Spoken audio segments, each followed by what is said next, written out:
A1 എക്കണോമിക്സിൻ്റെ പുതിയൊരു ക്ലാസ്സിലേക്ക് എല്ലാവർക്കും സ്വാഗതം. ഇന്ന് നമ്മൾ ഡിസ്കസ് ചെയ്യുന്നത് +2 ഇക്കണോമിക്സിൻ്റെ ഇമ്പോർട്ടൻറ്റ് ക്വസ്റ്റ്യൻസ്, എക്സാമിന് വരാൻ ചാൻസ് ഉള്ള ഇമ്പോർട്ടൻറ്റ് ക്വസ്റ്റ്യൻസ് ആണ്.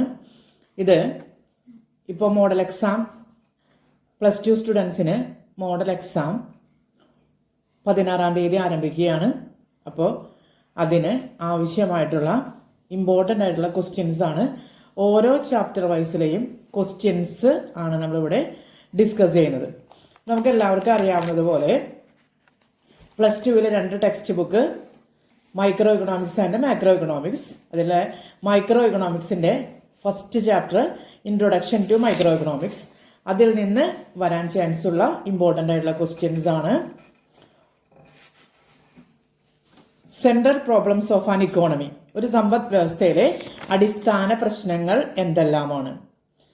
What to produce, how to produce, for whom to produce. എന്ത് ഉൽപ്പാദിപ്പിക്കണം, എങ്ങനെ ഉൽപ്പാദിപ്പിക്കണം, ആർക്ക് വേണ്ടി ഉൽപ്പാദിപ്പിക്കണം. അതിനോട് ബന്ധപ്പെട്ടിരിക്കുന്ന ഒരു ക്വസ്റ്റ്യനും കൂടിയുണ്ട്. How the basic economic problems R solved in different economic system. ഓരോ സമ്പദ് വ്യവസ്ഥയിലും ഈ അടിസ്ഥാന പ്രശ്നങ്ങൾ എങ്ങനെ പരിഹരിക്കപ്പെടുന്നു? ആദ്യത്തേത് ക്യാപിറ്റലിസ്റ്റ് ഇക്കോണമിയിൽ, മുതലാളിത്ത സമ്പദ് വ്യവസ്ഥയിൽ അടിസ്ഥാന പ്രശ്നങ്ങൾ പരിഹരിക്കപ്പെടുന്നത് മാർക്കറ്റ് മെക്കാനിസത്തിലൂടെയാണ്, അല്ലെങ്കിൽ പ്രൈസ് മെക്കാനിസത്തിലൂടെയാണ്. ഡിമാൻഡ് ആൻഡ് സപ്ലൈ ആണ് ആ ഇക്കോണമിയിൽ അടിസ്ഥാന പ്രശ്നങ്ങൾക്ക് പരിഹാരം കണ്ടെത്തുന്നത്. പ്രൈസ് മെക്കാനിസം അല്ലെങ്കിൽ വില സംവിധാനത്തിലൂടെ. ഇതിനെ മാർക്കറ്റ് ഇക്കോണമി എന്നും അറിയപ്പെടുന്നുണ്ട്. ദെൻ സെക്കൻഡ് ആണ് സോഷ്യലിസ്റ്റ് ഇക്കോണമി, സോഷ്യലിസ്റ്റ് സമ്പദ് വ്യവസ്ഥ. ഇവിടെ അടിസ്ഥാന പ്രശ്നങ്ങൾക്ക് പരിഹാരം കിട്ടുന്നത് സെൻട്രലൈസ്ഡ് പ്ലാനിങ്ങിലൂടെയാണ്, കേന്ദ്രീകൃതമായ ആസൂത്രണത്തിലൂടെയാണ്. ദെൻ അടുത്തതാണ് മിക്സഡ് ഇക്കണോമിക് സിസ്റ്റം. ഇവിടെ സെൻട്രൽ പ്രോബ്ലത്തിന് പരിഹാരം കണ്ടെത്തുന്നത് സെൻട്രലൈസ്ഡ് പ്ലാനിങ്ങിലൂടെയും ഒപ്പം തന്നെ പ്രൈസ് മെക്കാനിസത്തിലൂടെയുമാണ്. കേന്ദ്രീകൃതമായ ആസൂത്രണത്തിലൂടെയും ഒപ്പം തന്നെ വില സംവിധാനത്തിലൂടെയുമാണ്. ഇതാണ് പ്രധാനമായിട്ടും വരാൻ ചാൻസ് ഉള്ള ഒരു എസ്എ ക്വസ്റ്റ്യൻ. ഒരു സമ്പദ് വ്യവസ്ഥയിലെ അടിസ്ഥാന പ്രശ്നങ്ങൾ എന്തൊക്കെയാണ്, ആ പ്രശ്നങ്ങൾക്ക് എങ്ങനെ പരിഹാരം കണ്ടെത്തുന്നു. ദെൻ രണ്ടാമത്തെ ക്വസ്റ്റ്യൻ ആണ് പ്രൊഡക്ഷൻ പോസിബിലിറ്റി കർവ്, ഉൽപാദന സാധ്യതാ വക്രം. എന്താണ് ഉൽപാദന സാധ്യതാ വക്രം?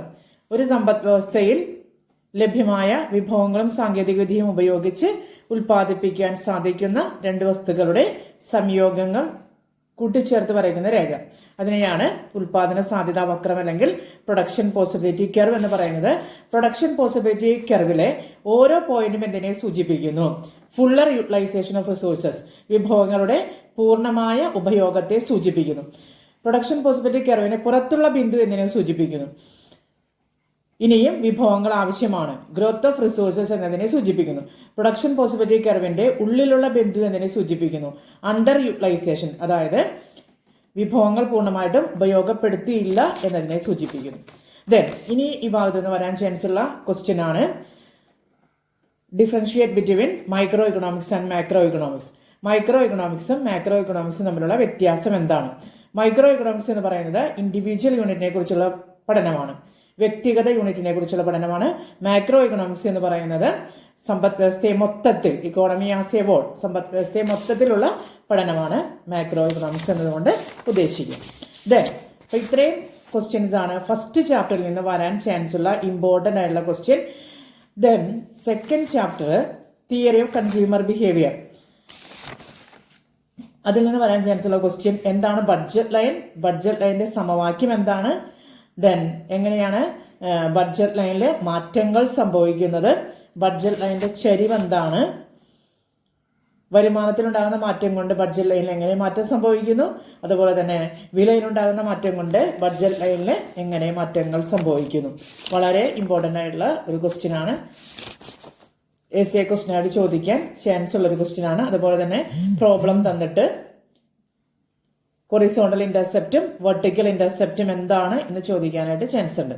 ഓക്കെ, അപ്പോൾ ബഡ്ജറ്റ് ലൈനിന്റെ ഇക്വേഷൻ എന്ന് പറയുന്നത് P1x1 + P2x2 = M എന്നുള്ളതാണ്. ദെൻ എന്താണ് ബഡ്ജറ്റ് ലൈൻ? ഒരു ഉപഭോക്താവിന്, ഒരു കൺസ്യൂമറിന് തന്റെ കയ്യിലുള്ള വരുമാനം ഉപയോഗിച്ച് 2 വസ്തുക്കൾ വാങ്ങിക്കുന്നു. അപ്പോൾ ആ 2 വസ്തുക്കൾ വാങ്ങിക്കുമ്പോൾ എങ്ങനെയാണ് അത് തുല്യമായിട്ട് വീതിക്കുന്നത്, അല്ലെങ്കിൽ വരുമാനം എങ്ങനെയാണ് അതിനു വേണ്ടിയിട്ട് ഉപയോഗപ്പെടുത്തുന്നത് എന്നതിനെ കുറിക്കുന്ന ഒരു രേഖയാണ് ബഡ്ജറ്റ് ലൈൻ എന്നതുകൊണ്ട് ഉദ്ദേശിക്കുന്നത്. ഹൊറിസോണ്ടൽ ഇന്റർസെപ്റ്റ് എന്നതുകൊണ്ട് ഉദ്ദേശിക്കുന്നത് M/P1 ആണ്. അതായത് ഒരു ഉപഭോക്താവിന്റെ വരുമാനം മൊത്തം ഒന്നാമത്തെ വസ്തു വാങ്ങിക്കാൻ ചെലവഴിച്ചാൽ എത്രമാത്രം ഒന്നാമത്തെ വസ്തു വാങ്ങിക്കാൻ സാധിക്കും. ദെൻ വെർട്ടിക്കൽ ഇന്റർസെപ്റ്റ് എന്നതുകൊണ്ട് ഉദ്ദേശിക്കുന്നത് ഒരു ഉപഭോക്താവിന്റെ വരുമാനം മൊത്തം രണ്ടാമത്തെ വസ്തു വാങ്ങിക്കാൻ ഉപയോഗിച്ചാൽ എന്തുമാത്രം രണ്ടാമത്തെ വസ്തു വാങ്ങിക്കാനായിട്ട് സാധിക്കും. അതാണ് M/P2 എന്ന് പറയുന്നത്. ദെൻ ബഡ്ജറ്റ് ലൈനിന്റെ ചെരിവ് എന്ന് പറയുന്നത് -P1/P2 ആണ്. ഓക്കെ. ദെൻ ബഡ്ജറ്റ് ലൈനിൽ മാറ്റം സംഭവിക്കുന്ന 2 രീതിയിലാണ്. വരുമാനത്തിൽ വരുന്ന മാറ്റം കൊണ്ട് ബഡ്ജറ്റ് ലൈനിൽ മാറ്റം സംഭവിക്കും. അതുപോലെ തന്നെ വിലയിൽ വരുന്ന മാറ്റം കൊണ്ട് ബഡ്ജറ്റ് ലൈനിൽ മാറ്റം സംഭവിക്കും. വരുമാനത്തിലുണ്ടാകുന്ന മാറ്റം കൊണ്ട് ബഡ്ജറ്റ് ലൈനിലുണ്ടാകുന്ന മാറ്റം മുകളിലോട്ടേക്കാണ്. അതായത് സാധാരണ ബഡ്ജറ്റ് ലൈനിൽ നിന്ന് മുകളിലോട്ടേക്ക് മാറുന്നു. ദെൻ വരുമാനം കൂടുമ്പോൾ വരുമാനം കുറയുമ്പോൾ അത് താഴത്തോട്ടേക്ക് മാറുന്നു. അപ്പോൾ ബഡ്ജറ്റ് ലൈനിന്റെ ഹൊറിസോണ്ടൽ ഇന്റർസെപ്റ്റിലും വെർട്ടിക്കൽ ഇന്റർസെപ്റ്റിലും ഒരേപോലെ ചേഞ്ച് വരും വരുമാനത്തിൽ മാറ്റം സംഭവിക്കുമ്പോൾ. രണ്ടാമത്തേതാണ് വിലയിൽ മാറ്റം സംഭവിക്കുമ്പോൾ. വിലയിൽ മാറ്റം സംഭവിക്കുമ്പോൾ ഒന്നാമത്തെ വസ്തുവിന്റെ വില കൂടുമ്പോൾ ബഡ്ജറ്റ് ലൈൻ ഉള്ളിലേക്ക് മാറുന്നു. അത് ഹൊറിസോണ്ടൽ ഇന്റർസെപ്റ്റിൽ മാത്രമാണ് മാറ്റം വരുന്നത്. വെർട്ടിക്കൽ ഇന്റർസെപ്റ്റിൽ മാറ്റം വരുന്നില്ല. കാരണം വില കൂടിക്കഴിഞ്ഞിട്ടുണ്ടെങ്കിൽ അത് കുറച്ച് വാങ്ങിക്കും. ഒന്നാമത്തെ വസ്തു കുറച്ച് വാങ്ങിക്കും.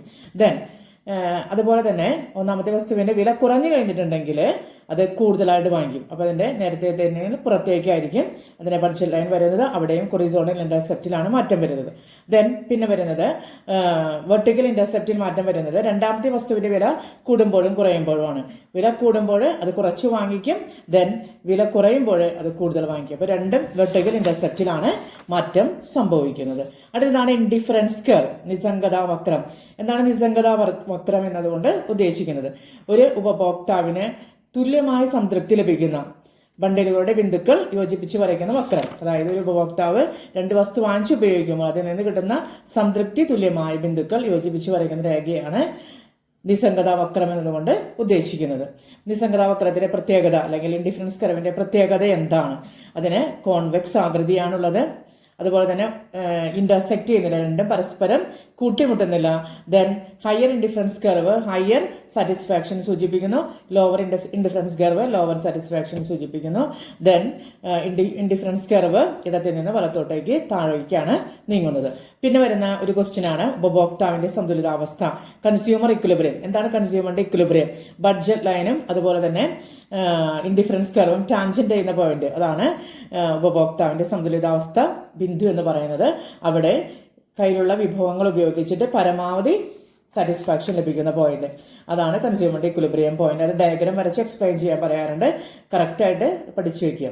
പിന്നെ വരുന്ന ഭാഗമാണ് ഡിമാൻഡ്. ഡിമാൻഡിനകത്ത് വരുന്ന മെയിനായിട്ടുള്ള ഭാഗം, ഡിമാൻഡിനകത്ത് മെയിനായിട്ട് വരുന്നത് എന്താണ്? ഡിമാൻഡിനെ ഇൻഫ്ലുവൻസ് ചെയ്യുന്ന ഫാക്ടേഴ്സ് ഏതൊക്കെയാണ്? അതായത് ഡിമാൻഡിനെ ഇൻഫ്ലുവൻസ് ചെയ്യുന്ന ഫാക്ടേഴ്സ് ഒരു വസ്തുവിന്റെ വില, then income of the consumer ഉപഭോക്താവിന്റെ വരുമാനം, പ്രൈസ് ഓഫ് അതർ കമ്മോഡിറ്റി മറ്റു സാധനങ്ങളുടെ വില, then taste and preference of the consumer ഉപഭോക്താവിന്റെ അഭിരുചിയും താല്പര്യങ്ങളും. ഇത് ഓരോന്നും എങ്ങനെയാണ് ഡിമാൻഡിനെ ഇൻഫ്ലുവൻസ് ചെയ്യുന്നതെന്ന് കൃത്യമായിട്ട് നോക്കുക. പിന്നെ വരുന്ന ചേഞ്ചസ് ഇൻ ഡിമാൻഡിലെ മാറ്റങ്ങൾ. ഡിമാൻഡിലെ മാറ്റങ്ങൾ 2 രീതിയിൽ വരുന്നു. അതായത് വിലയിലുണ്ടാകുന്ന മാറ്റം മൂലം ഡിമാൻഡിൽ വരുന്ന മാറ്റം എക്സ്റ്റൻഷൻ ആൻഡ് കോൺട്രാക്ഷൻ, സങ്കോചം വികാസം എന്നറിയപ്പെടുന്നു. ദെൻ വിലയല്ലാതെ മറ്റു ഘടകങ്ങളിൽ ഉണ്ടാകുന്ന മാറ്റം മൂലം ഡിമാൻഡിൽ വരുന്ന മാറ്റത്തിനെ ഇൻക്രീസ് ആൻഡ് ഡിക്രീസ് എന്നറിയപ്പെടുന്നു. രണ്ടും കൃത്യമായിട്ട് നോക്കുക. അതേപോലെ തന്നെ വരുന്നതാണ് മാർക്കറ്റ് ഡിമാൻഡ്. എന്താണ് മാർക്കറ്റ് ഡിമാൻഡ്? മാർക്കറ്റ് ഡിമാൻഡ് എന്നതുകൊണ്ട് ഉദ്ദേശിക്കുന്നത് ഒരു മാർക്കറ്റിൽ എത്ര കൺസ്യൂമേഴ്സ് ഉണ്ടോ അവരെല്ലാവരും കൂടി ഡിമാൻഡ് ചെയ്യുന്ന സാധനത്തിന്റെ അളവ്. അതായത് 3 കൺസ്യൂമേഴ്സ് ആണെങ്കിൽ 3ന്റെയും കൂട്ടി ഉള്ളതാണ് മാർക്കറ്റ് ഡിമാൻഡ്. കമ്പോണന്റ് ഡിമാൻഡ് എന്ന് പറയുന്നത് ABC ആണെങ്കിൽ A+B+C, എയുടെയും ബിയുടെയും സിയുടെയും ഡിമാൻഡുകൾ കൂടി വരുന്നതാണ് മാർക്കറ്റ് ഡിമാൻഡ് എന്നതുകൊണ്ട് ഉദ്ദേശിക്കുക. വളരെ ഇമ്പോർട്ടൻ്റ് ആയിട്ടുള്ള പാർട്ടാണ്. അതുപോലെ തന്നെ ഇലാസ്റ്റിറ്റി ഓഫ് ഡിമാൻഡ് എന്താണ്? വിവിധ വില ഇലാസ്റ്റികത. അത് 3 ടൈപ്പ് ഉണ്ട്: perfectly elastic, perfectly inelastic, unit elastic, elastic and inelastic. Then പിന്നെ വരുന്നതാണ് തേർഡ് ചാപ്റ്റർ. അപ്പോൾ ഇത്രയും കാര്യങ്ങൾ വളരെ ഇമ്പോർട്ടൻ്റ് ആയിട്ട് ഈ ഭാഗത്ത് നിന്ന് പഠിച്ചിട്ട് പോകും. ഇനിയും പഠിക്കാത്തവർ പഠിച്ചിട്ട് പോകും. ദെൻ തേർഡ് ചാപ്റ്ററിൽ പ്രൊഡക്ഷൻ ആൻഡ് കോസ്റ്റ് എന്നുള്ള ചാപ്റ്ററിൽ ഷോർട്ട് റൺ പ്രൊഡക്ഷനും ലോങ് റൺ പ്രൊഡക്ഷനും തമ്മിലുള്ള ഡിഫറൻസ് എന്താണ്, ഡയഗ്രം വരച്ച് എക്സ്പ്ലെയിൻ ചെയ്യാൻ ചോദിക്കാറുണ്ട്. അതുപോലെ total product, average product, marginal product അതെങ്ങനെയാണ് വരുന്നത്, അതിൻ്റെ എങ്ങനെയാണ് ഓരോന്നും കണ്ടെത്തുന്നത് എന്ന് ചോദിക്കാറുണ്ട്. അതുപോലെ TFC, TVC, TC അതിൻ്റെ കർവുകൾ ചോദിക്കാറുണ്ട്. അതെങ്ങനെയാണ് കാൽക്കുലേറ്റ് ചെയ്യുന്നത് എന്ന് ചോദിക്കാറുണ്ട്. Then AVC, AFC, AC, MC അതെങ്ങനെയാണ് കാൽക്കുലേറ്റ് ചെയ്യുന്നത്, വളരെ ഇമ്പോർട്ടൻ്റ് ആയിട്ടുള്ളതാണ്. SA ക്വസ്റ്റ്യൻ ആയിട്ട് ചോദിക്കാൻ, 8 മാർക്കിന് ക്വസ്റ്റ്യൻ ആയിട്ട് ചോദിക്കാൻ ചാൻസ് ഉള്ളതാണ്. ദെൻ അടുത്തതാണ് ഫോർത്ത് ചാപ്റ്റർ.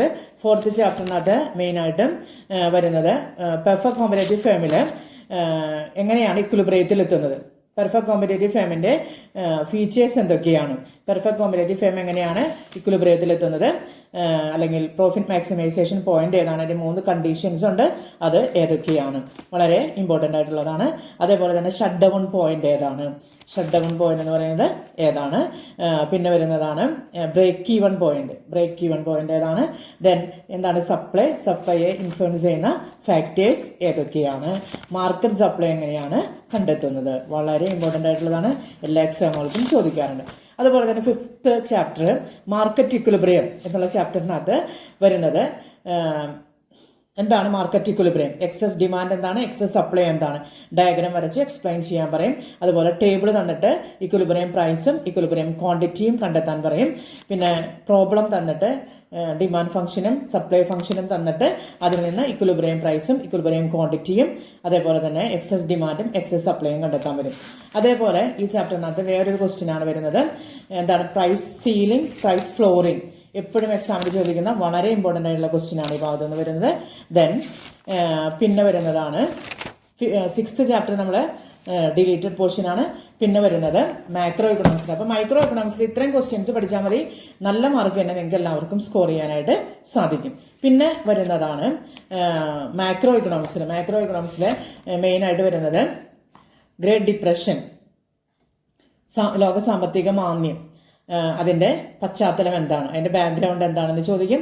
അതുപോലെ തന്നെ ഒരു സമ്പദ് വ്യവസ്ഥയിലെ വിവിധ മേഖലകൾ ഏതൊക്കെയാണ്, 4 മേഖലകളുണ്ട്, firms, house hold, government and external sector. അതാണ് ഈ ചാപ്റ്ററിൽ നിന്ന് വരാനുള്ള ഇമ്പോർട്ടൻ്റ് ആയിട്ടുള്ള ക്വസ്റ്റ്യൻ എന്ന് പറയുന്നത്.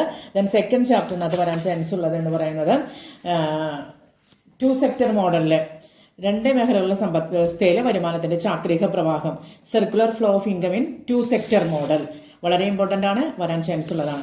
അതേപോലെ തന്നെ നാഷണൽ ഇൻകം എസ്റ്റിമേറ്റ് ചെയ്യാനുള്ള മെത്തേഡ്സ് ഏതൊക്കെയാണ്, ദേശീയ വരുമാനം കണ്ടെത്താനുള്ള മാർഗങ്ങൾ ഏതൊക്കെയാണ്, ദെൻ സ്റ്റോക്ക് എന്താണ്, ഫ്ലോ എന്താണ്, ശേഖരവും പ്രവാഹവും തമ്മിലുള്ള വ്യത്യാസം എന്താണ് എന്നുള്ളത് ചോദിക്കും. അതുപോലെ തന്നെ GDP വെൽഫെയറിന്റെ സൂചകമാണോ അല്ലയോ, GDP ക്ഷേമം വർദ്ധിപ്പിക്കുന്നുണ്ടോ ഇല്ലയോ എന്നുള്ള ക്വസ്റ്റ്യനും ഈ ഭാഗത്ത് നിന്ന് വരാൻ ചാൻസ് ഉള്ള ക്വസ്റ്റ്യൻ ആണ്. Then third chapter money and banking എന്നുള്ള ചാപ്റ്ററിനകത്ത് മെയിൻ ആയിട്ടുള്ള ക്വസ്റ്റ്യൻ എന്ന് പറയുന്നത് പണത്തിന്റെ ധർമ്മം എന്താണ്, ഫങ്ഷൻസ് ഓഫ് മണി ചോദിക്കാം. അതുപോലെ ലിക്വിഡിറ്റി ട്രാപ്പ് എന്താണെന്ന് ചോദിക്കാം. Then M1, M2, M3, M4 എന്താണെന്ന് ചോദിക്കാം, വളരെ ഇമ്പോർട്ടൻ്റ് ആണ്. ദെൻ റിസർവ് ഡെപ്പോസിറ്റ് റേഷ്യോ എന്താണ്, കറൻസി ഡെപ്പോസിറ്റ് റേഷ്യോ എന്താണെന്ന് ചോദിക്കാം. പിന്നെ വരുന്നത് സെൻട്രൽ ബാങ്കിന്റെ ഫങ്ഷൻസ് എന്താണെന്ന് ചോദിക്കാം. അതേപോലെ മണി സപ്ലൈയെ RBI എങ്ങനെയാണ് മാനേജ് ചെയ്യുന്നത്, ഇൻഫ്ലേഷൻ ടൈമിലും ഡിഫ്ലേഷൻ ടൈമിലും, വളരെ ഇമ്പോർട്ടൻ്റ് ആയിട്ടുള്ളതാണ്.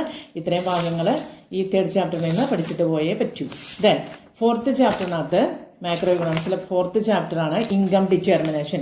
അതിന് വളരെ ഇമ്പോർട്ടൻ്റ് ആയിട്ടുള്ള കാര്യമാണ് MPC എന്താണ്, MPS എന്താണ് എന്നുള്ളത്.